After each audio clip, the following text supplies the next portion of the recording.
Assalamualaikum warahmatullahi wabarakatuh. Perkenalkan, nama saya Juwita dengan NIM L0212111026 dari kelas Dasar-Dasar Amdal B.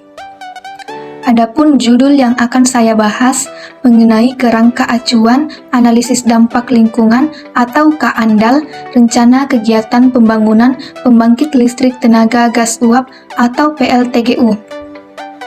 Adapun jenis proyek yaitu pembangunan pembangkit listrik tenaga gas uap. Aktivitas proyek yang pertama adalah tahap prakonstruksi, seperti studi kelayakan.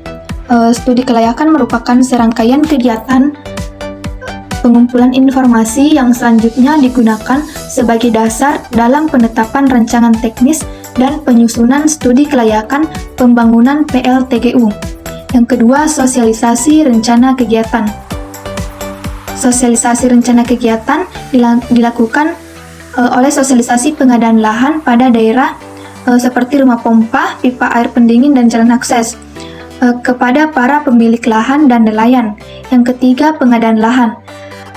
Kegiatan pengadaan lahan tersebut akan dilakukan melalui proses pengalihan hak, pengurusan izin, pinjam kawasan, kehutanan, pembelian, dan sewa. Yang kedua, tahap konstruksi seperti penerimaan tenaga kerja.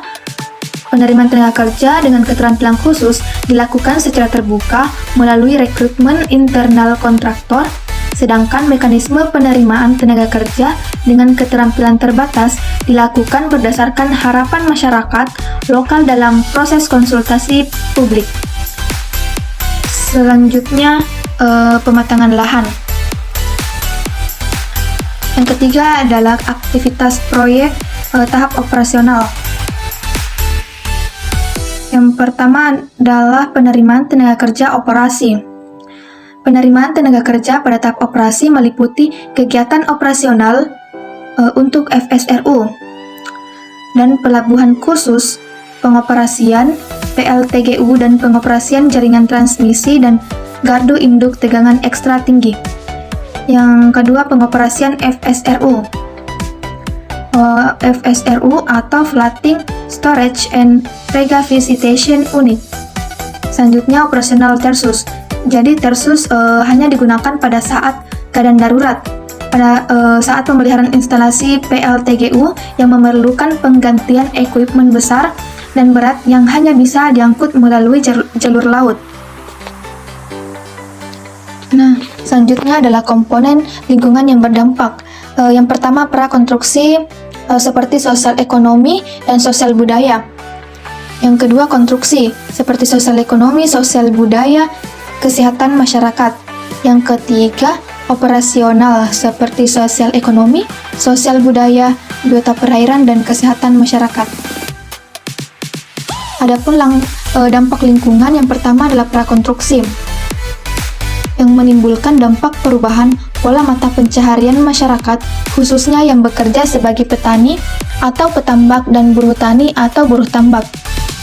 Karena adanya pengadaan lahan untuk kepentingan rencana kegiatan tersus, jalan akses, pipa di darat, dan rumah pompa. Yang kedua adalah konstruksi. Pemrakarsa kegiatan akan melakukan pengelolaan terkait dampak yang timbul akibat kebisingan dan akan mensosialisasikan dan menyusun mekanisme penyampaian keluhan. Yang ketiga adalah operasional. Gangguan terhadap kesehatan masyarakat merupakan dampak turunan dari peningkatan konsentrasi debu yang jatuh. Selanjutnya adalah batas studi AMDAL. Batas wilayah studi yaitu Kabupaten Karawang, Kabupaten Subang, Kabupaten Bekasi di Provinsi Jawa Barat. Selanjutnya adalah tenaga ahli. Adapun tenaga ahli yang pertama adalah Endang Sri Puji Lestari SSI MT, Dr. Deni Ahmad Subur, Dr. Monkania Dewi, Sahlur Hamzah, Dr. Yuli Suharnoto, Insinyur Dadon Nurjaman, Ikrarul Fata Eshud, Rai Sunaji SPMSI, Sujono SKM, dan Mursalin SPMSI. Mungkin sekian materi yang dapat saya sampaikan. Kurang dan lebihnya mohon dimaafkan. Wassalamualaikum warahmatullahi wabarakatuh.